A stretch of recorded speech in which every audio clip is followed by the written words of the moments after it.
आदरणीय डॉक्टर कुलदीप मलिक जी, अटीवा मुजफ्फरनगर के सम्मानित जिला अध्यक्ष आदरणीय पीत वर्धन जी, आदरणीय यशपाल जी, बिजनौर जिले के सम्मानित जिला मंत्री आदरणीय अनुज कुमार जी, सुभाष यादव जी, सार्थक शर्मा जी और कार्यक्रम का बहुत ही सुंदर संचालन कर रहे बहन सुचित्रा सैनी, जिला महामंत्री राज्य के शिक्षक संघ और डॉक्टर सुरेंद्र सौरभ जी और सम्मानित साथियों, अति सम्मानित मातृयों, आज जिस विषय को लेकर आदरणीय डॉक्टर कुलदीप मलिक जी के द्वारा मुजफ्फरनगर की सरजमी पर जो कार्यक्रम शिक्षा पर चर्चा के क्रम में जोड़ा गया, इस कार्यक्रम को उत्तर प्रदेश नहीं बल्कि पूरे भारतवर्ष में इस प्रकार के कार्यक्रम यदि किए जाएंगे तो सच्चाई है कि जो आज शिक्षा के गिरते ग्राफ को हम और आप देख रहे हैं, कहीं ना कहीं इस बड़ी समस्या से निजात मिलने का कार्य होगा। शिक्षा पे चर्चा ये वो मूल बिंदु है जहां से सच्चाई, चाहे वो राष्ट्र के विकास की बात हो या देश के विकास की बात हो या गांव के विकास की बात हो या किसी के स्वयं के विकास की बात हो, तो वो सबसे अगर मुख्य बिंदु के रूप में बात आती है तो वो शिक्षा की आती है। आदरणीय कुलदीप मलिक जी ने बहुत ही सारगर्भित ढंग से, बहुत ही खुले मन से उन्होंने जो बात शिक्षा की चर्चा की इस कार्यक्रम के परिप्रेक्ष्य में रखी,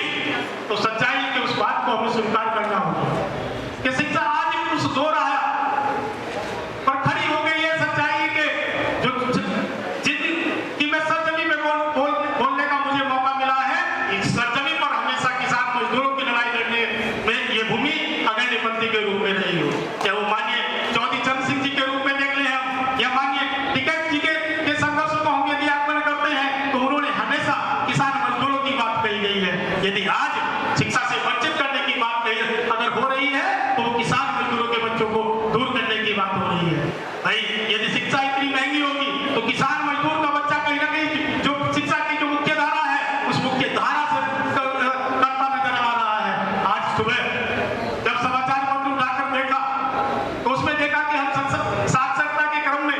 93% के लगभग आए। अरे भाई, हम साक्षरता के क्रम में तो बढ़ रहे हैं, लेकिन गुणवत्ता के क्रम में हम कितने बढ़ रहे हैं इस बात का आकलन हम और आप कोई नहीं कर सकता है। हम साक्षर को बढ़ा रहे हैं, लेकिन साक्षर के क्रम को तो बढ़ते क्रम में देख रहे हैं, लेकिन हम कितने योग्य जनमानस को तैयार कर रहे हैं इस बात का आकलन करने के लिए कोई तैयार नहीं है। मैं तो धन्यवाद व्यक्त करता हूँ भाई डॉक्टर मलिक जी और उनकी सम्मानित धर्मपत्नी निरंतर कहीं ना कहीं शिक्षा के क्षेत्र में हो या प्रकृति के क्षेत्र में हो, वे हमेशा कुछ ना कुछ एक नया कार्यक्रम आम जनमानस के बीच में लाते हैं और जागरूकता के अभियान को सच्चाई। मलिक साहब, मैं जिस संगठन से ताल्लुक रखता हूँ उस संगठन तनमन से आपके साथ है, आप निरंतर अपना प्रयास रत रहिए। दूसरी, हमारे तमाम महापुरुषों के द्वारा कहा गया था कि शिक्षा, यदि मैं राष्ट्रपिता महात्मा गांधी जी की बात कहूँ तो उन्होंने कहा था कि शिक्षा में इतनी क्रांति लानी चाहिए